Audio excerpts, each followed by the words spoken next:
Comenzaremos nuestro estudio con un recordatorio bíblico que a menudo se pasa por alto en nuestros días de hipertolerancia.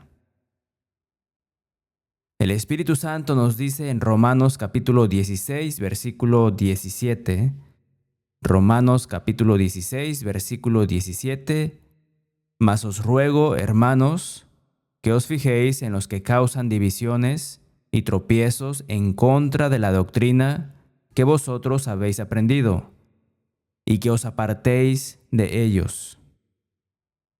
Y además el apóstol añade en 2 de Timoteo capítulo 4 versículo 2, 2 de Timoteo capítulo 4 versículo 2, que prediques la palabra, que instes a tiempo y fuera de tiempo, redarguye, reprende, exhorta con toda paciencia y doctrina.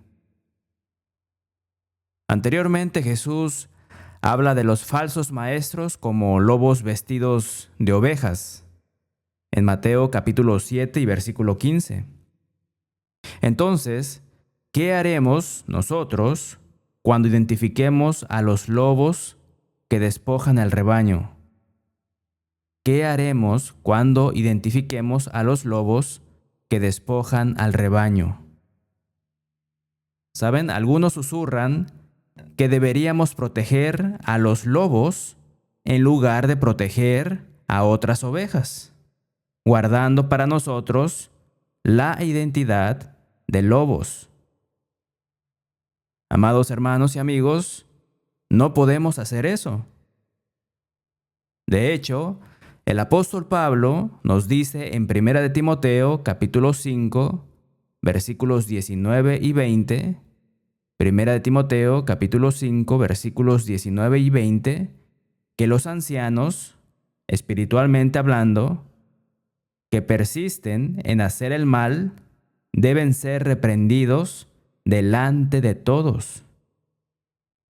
Luego, para que todos los que alguna vez lean el Nuevo Testamento lo sepan, menciona a Demas en 2 de Timoteo capítulo 4 versículo 10, también menciona a Figelo y Hermógenes en 2 de Timoteo capítulo 1 versículo 15.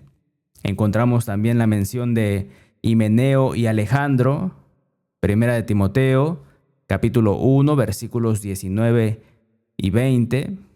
Y también se menciona a Himeneo y Fileto en 2 de Timoteo capítulo 2 versículo 17.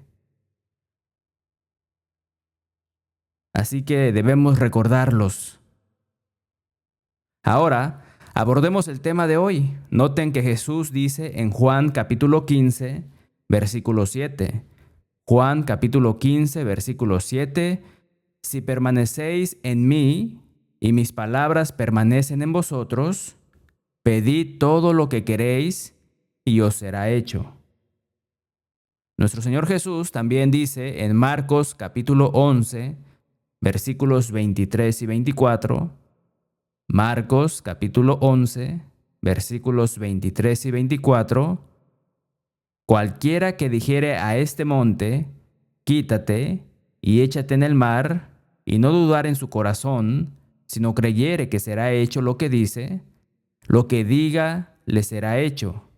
Por tanto, os digo que todo lo que pediréis orando, creed que lo recibiréis y os vendrá. Ahora bien, la Biblia nos dice que la oración eficaz del justo puede mucho. Santiago capítulo 5 y versículo 16. Esta verdad, por supuesto, inunda las Escrituras. Santiago añade en Santiago capítulo 5 versículos 17 y 18, Santiago capítulo 5 versículos 17 y 18, que Elías era hombre sujeto a pasiones semejantes a las nuestras, y oró fervientemente para que no lloviese, y no llovió sobre la tierra por 3 años y 6 meses. Y otra vez oró, y el cielo dio lluvia, y la tierra produjo su fruto. Así las Escrituras nos enseñan el asombroso poder de la oración. Pero Algunos predicadores extraen de estas y otras escrituras la doctrina antibíblica. Así es, la doctrina antibíblica de decláralo y decrétalo. Esta enseñanza se desarrolló dentro del movimiento de la palabra de fe como un elemento del evangelio de la prosperidad. Kenneth Hagin popularizó estas ideas en folletos que enseñaban cómo el Espíritu Santo haría y mantendría al seguidor de Jesús rico, saludable y ungido con dones espirituales si tan solo tuviera la fe suficiente para declararlo y decretarlo. Hagin afirma que Jesús personalmente le dio esta nueva enseñanza a través de una serie de visitaciones o visiones divinas en la década de 1950. Sin embargo, Daniel McConnell escribe en su libro Un Evangelio Diferente, la naturaleza sectaria del movimiento de fe moderno. Escuchen lo siguiente, porque él dice que las mismas doctrinas que han hecho de Kenneth Hagin y el movimiento de la fe una fuerza tan distintiva y poderosa dentro del movimiento carismático independiente son todas plagiadas de E.W. Kenyon. Kenyon recomendó los escritos de Mary Baker Eddy, la fundadora de la ciencia cristiana. Esta denominación llamada ciencia cristiana, y buscó agregar señales y prodigios a la enseñanza denominacional tradicional. Ahora bien, a continuación, se presenta una muestra de la enseñanza del Evangelio de la Prosperidad de F. K. C. Price en su libro titulado Las altas finanzas, el plan financiero de Dios.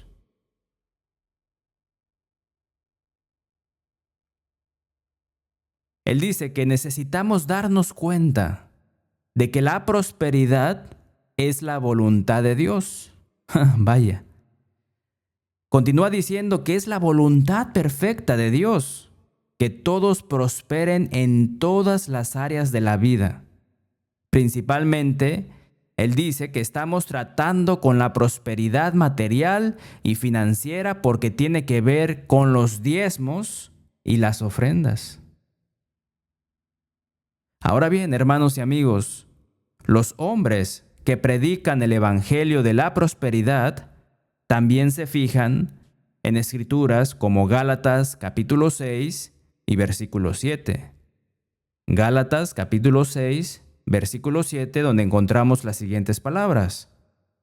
No os engañéis, Dios no puede ser burlado, pues todo lo que el hombre sembrare, eso también segará. También ellos tratan de apoyar su falsa doctrina con 2 de Corintios capítulo 9, versículo 6, malinterpretando también esta escritura. 2 de Corintios capítulo 9, versículo 6. Pero esto digo, el que siembra escasamente, también segará escasamente, y el que siembra generosamente, generosamente también segará. Los predicadores que promueven el evangelio de la prosperidad aplican mal estas escrituras diciendo cosas como pacta con Dios. Siembra una semilla de $1,000 en tu tarjeta de crédito, recibe un libro y observa cómo el Señor te bendice con una cosecha financiera. ¿Saben?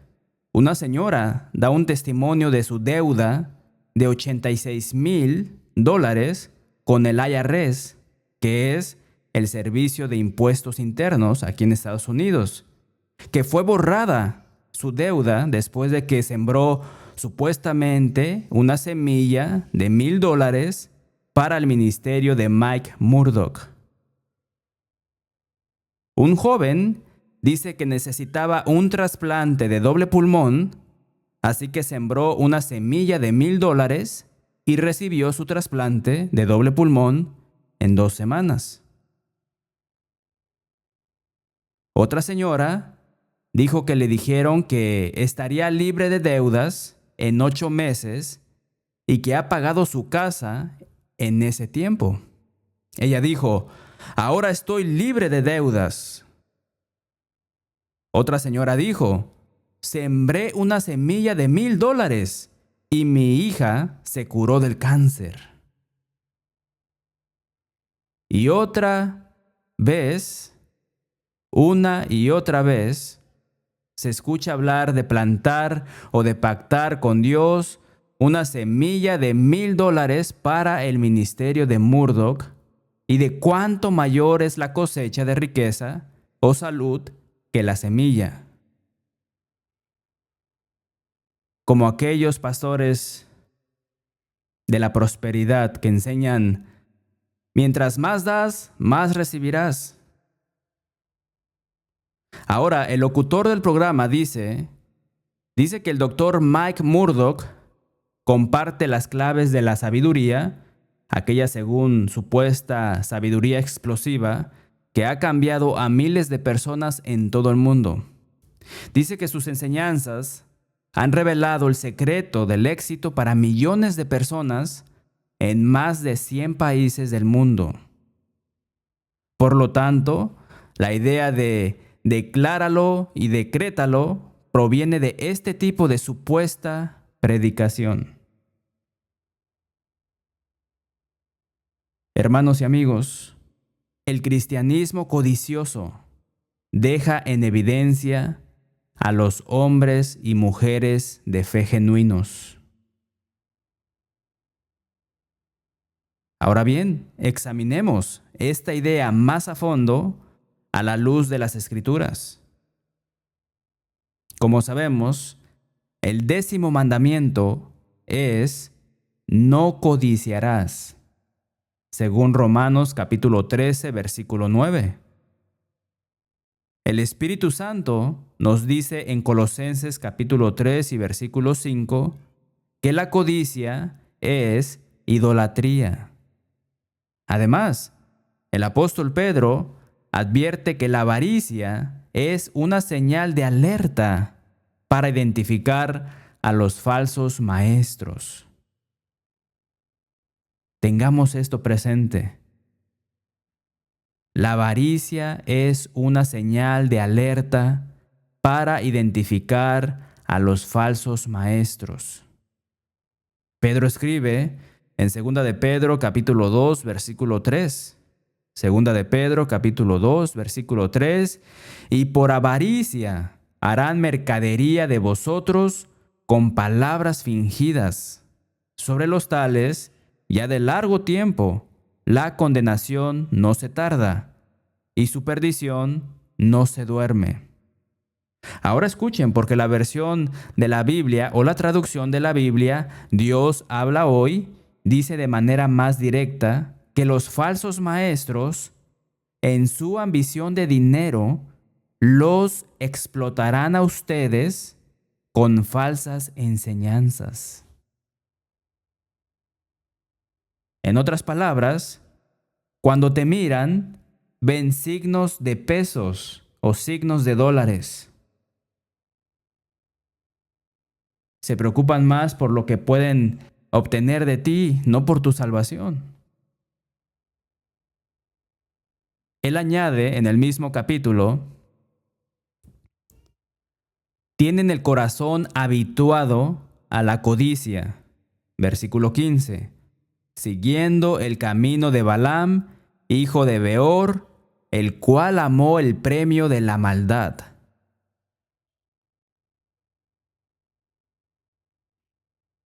Por cierto, las iglesias de Cristo aquí en el noroeste han estado establecidas desde 1960.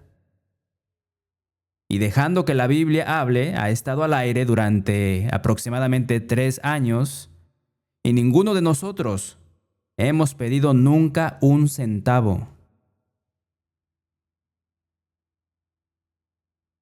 Mientras tanto, Los predicadores de la prosperidad enseñan que a las personas con una fe genuina que permiten que las palabras de Jesús permanezcan en ellas y hacen una petición a Dios, se les concederá cualquier cosa que pidan. La pregunta ¿es esto cierto? ¿Es esto bíblico? Pues bien, una lectura superficial de algunos pasajes bíblicos, cuando se los aísla del resto de las escrituras, parece dar mérito a la doctrina de decláralo y decrétalo.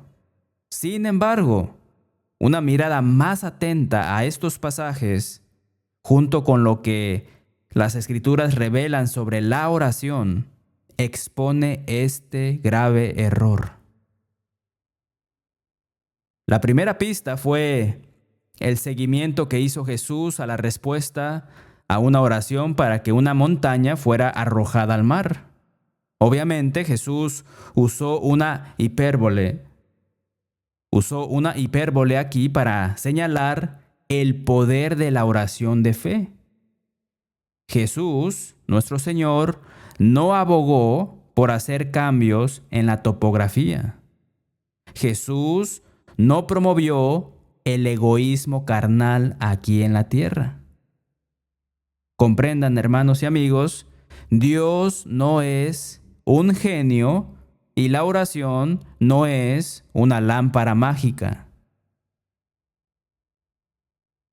John Bloom sugirió correctamente cuando dijo lo siguiente: Jesús realmente quiere que movamos montañas.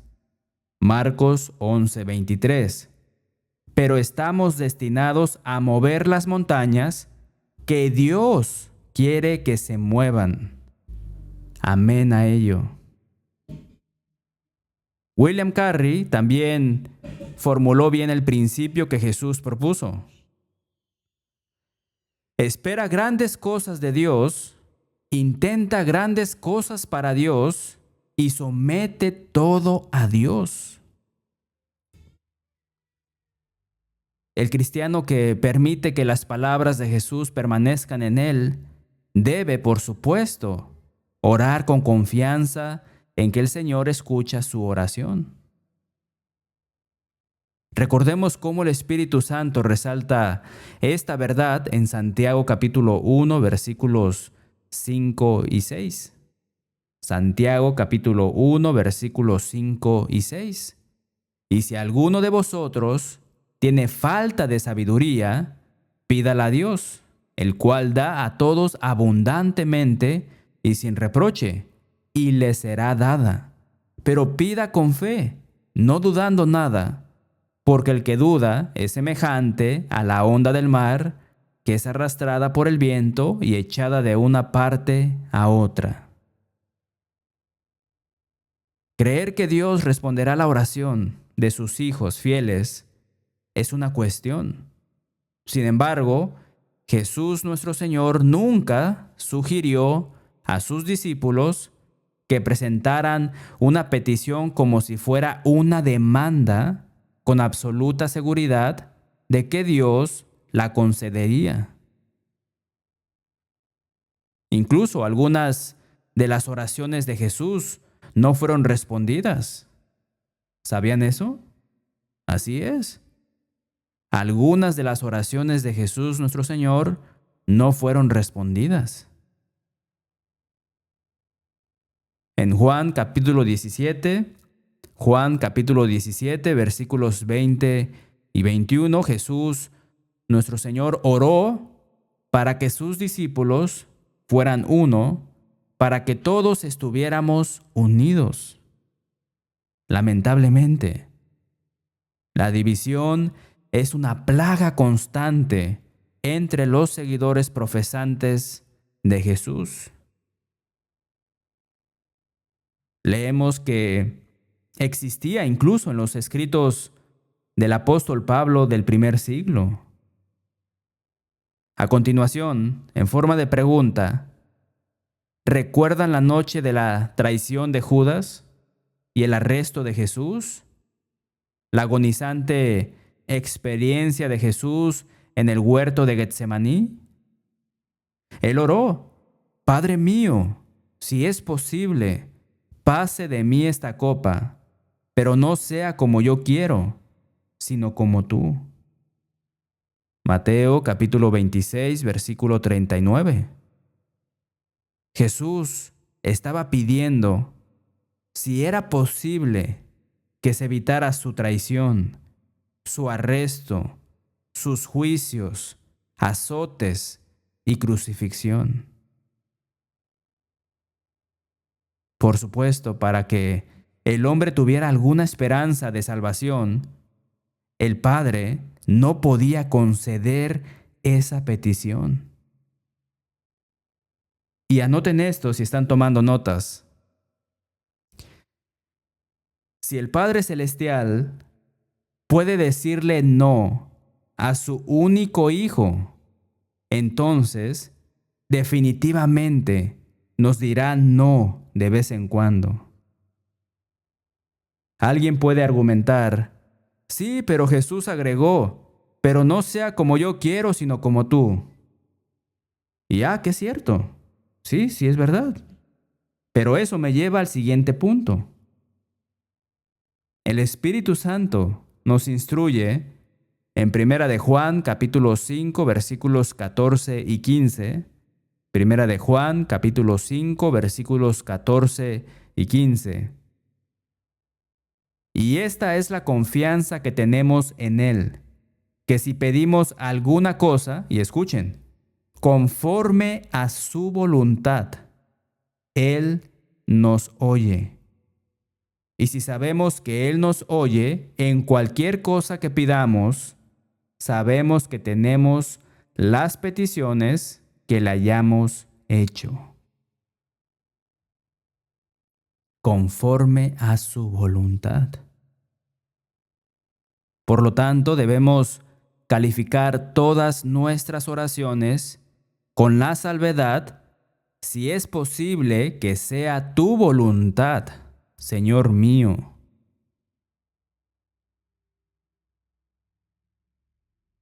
Observen que el apóstol Pablo oró para que Israel fuera a salvo.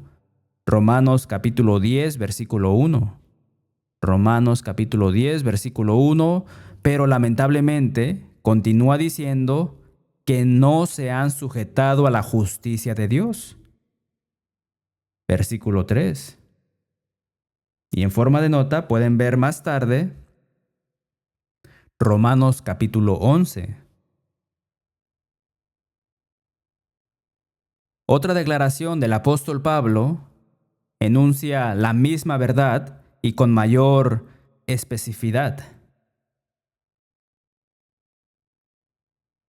En 2 de Corintios capítulo 12 versículos 7 y 8. Segunda de Corintios capítulo 12 versículos 7 y 8. Ahí aprendemos que Pablo oró 3 veces para que el Señor le quitara su aguijón en la carne. El Señor declinó su petición de manera amable y tranquilizadora. Bástate mi gracia, porque mi poder se perfecciona en la debilidad. Segunda de Corintios, capítulo 12, versículo 9. Hermano, hermana, si estás viviendo una vida cristiana fiel, agradece a Dios por la bendición de la oración. Haz que Dios conozca tus peticiones conforme a su voluntad. Y encontrarás durante tu vida que Él responderá innumerables oraciones. Pero también se reserva el derecho de responder con un no o ahora no. Agradece a Dios por las oraciones sin respuesta, porque nuestro Padre Celestial sabe mejor. Ahora hablemos sobre tesoros verdaderos. Otro problema con la doctrina de decláralo y decrétalo es que promueve un énfasis en amar al mundo y las cosas que están en el mundo, dirigiendo nuestros corazones a enfocarse en el tesoro equivocado. Nuestro Señor Jesús dice en Mateo capítulo 6, versículos 19 al 21, Mateo capítulo 6, versículos 19 al 21, no os hagáis tesoros en la tierra, donde la polilla y el orín corrompen, y donde ladrones minan y hurtan, sino haceos tesoros en el cielo, donde ni la polilla ni el orín corrompen, y donde ladrones no minan ni hurtan. Porque donde esté vuestro tesoro, allí estará también vuestro corazón. Así que la doctrina de decláralo y decrétalo también contradice el énfasis de Jesús en la abnegación. Mateo capítulo 16, versículo 24. Mateo capítulo 16, versículo 24. Si alguno quiere venir en pos de mí, niéguese a sí mismo y tome su cruz y sígame. Hermanos y amigos, la abnegación es un requisito previo para el discipulado. Lamentablemente, muchas iglesias fuera del movimiento del Evangelio de la Prosperidad capacitan a sus miembros, especialmente a los jóvenes, para que se centren en la diversión y rechacen la abnegación.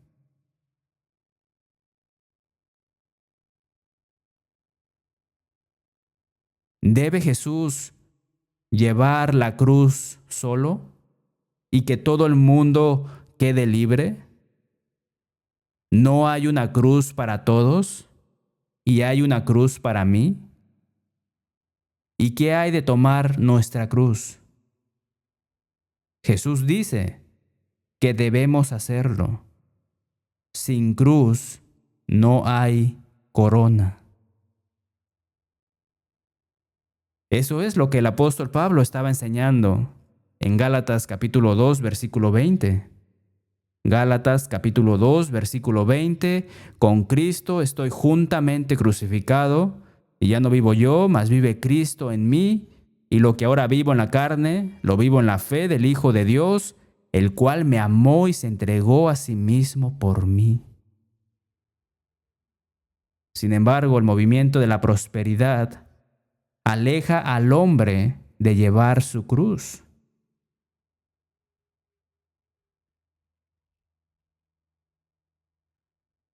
Otro problema con la doctrina de decláralo y decrétalo y la doctrina de la prosperidad es que promueve una suavidad lamentosa y quejumbrosa entre los creyentes en lugar de la cordialidad en medio de la adversidad que vemos en los cristianos del Nuevo Testamento.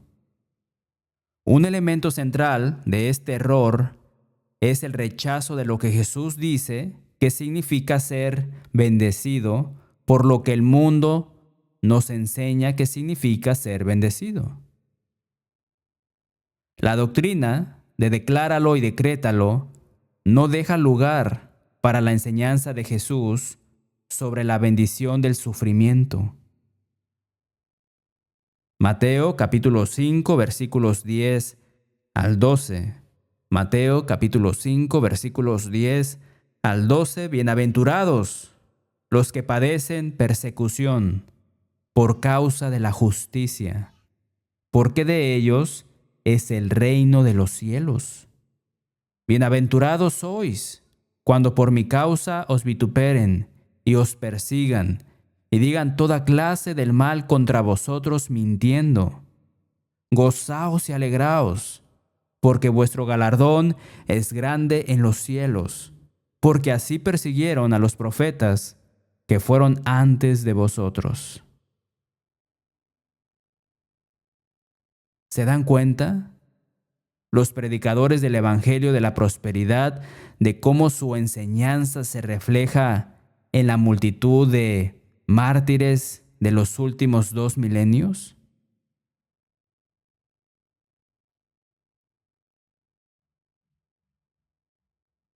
Consideren Apocalipsis capítulo 12, versículo 11. Apocalipsis capítulo 12, versículo 11. Y ellos, refiriéndose a los mártires, le han vencido. ¿A quién? A Satanás, por medio de la sangre del Cordero y de la palabra del testimonio de ellos, y menospreciaron sus vidas hasta la muerte.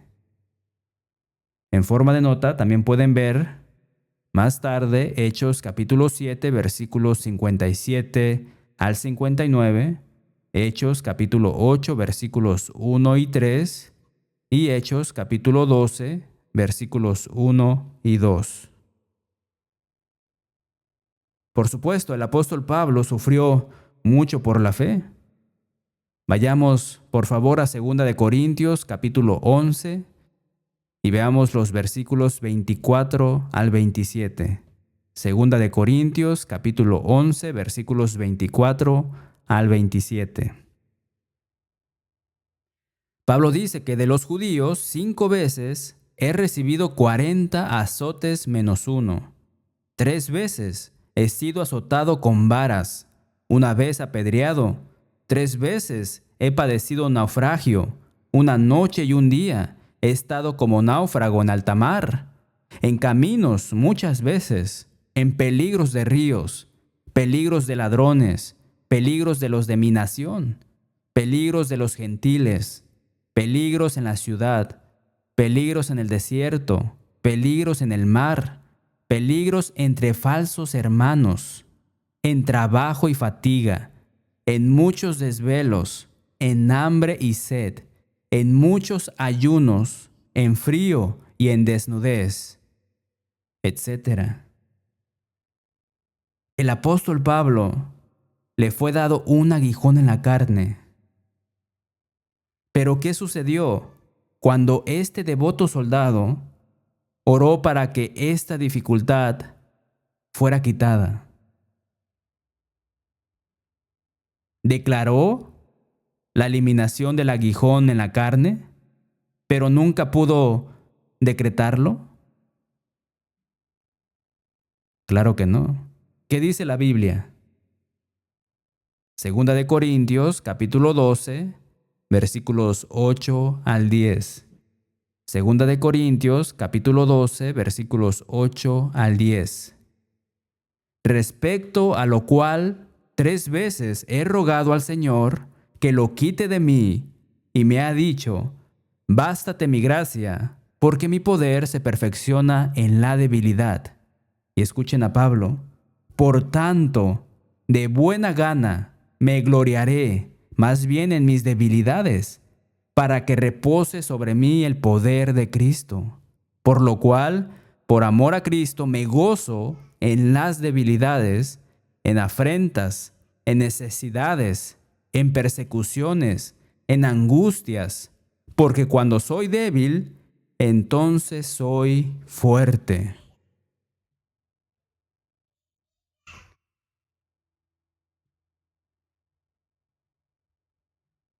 ¿Debo ser llevado a los cielos en lechos de flores de comodidad, mientras otros lucharon por ganar el premio y navegaron por mares sangrientos? Son palabras familiares de el himno Soy un soldado de la cruz. El apóstol Pablo no esperaba ser escoltado a través de la vida de un lecho de flores de comodidad. Pero ¿cómo podemos hacerlo nosotros? Pablo enseñó que ninguno de nosotros debería hacerlo. Segunda de Timoteo, capítulo 3, versículo 12. Segunda de Timoteo, capítulo 3, versículo 12. Todos los que quieren vivir piadosamente en Cristo Jesús padecerán persecución. Además, el Espíritu Santo teje el tema del sufrimiento cristiano obligatorio a través de Primera de Pedro. Primera de Pedro, capítulo 2, versículo 21. Primera de Pedro, capítulo 2, versículo 21. Pues para esto fuisteis llamados, porque también Cristo padeció por nosotros, dejándonos ejemplo para que sigáis sus pisadas. En el mismo libro de Primera de Pedro, ahora más adelante en el capítulo 5, leamos el versículo 10. Primera de Pedro, capítulo 5, versículo 10. Mas el Dios de toda gracia, que nos llamó a su gloria eterna en Jesucristo, después que hayáis padecido un poco de tiempo, Él mismo os perfeccione, afirme, fortalezca y establezca.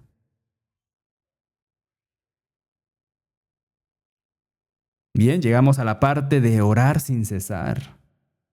Orar en todo lugar, pero orar conforme a la voluntad de Dios, sabiendo que la voluntad de Dios para ustedes, para mí, no excluye dificultades ni adversidades. Hebreos capítulo 11, versículos 32 al 40. Hebreos capítulo 11, versículos 32 al 40 nos dice lo siguiente.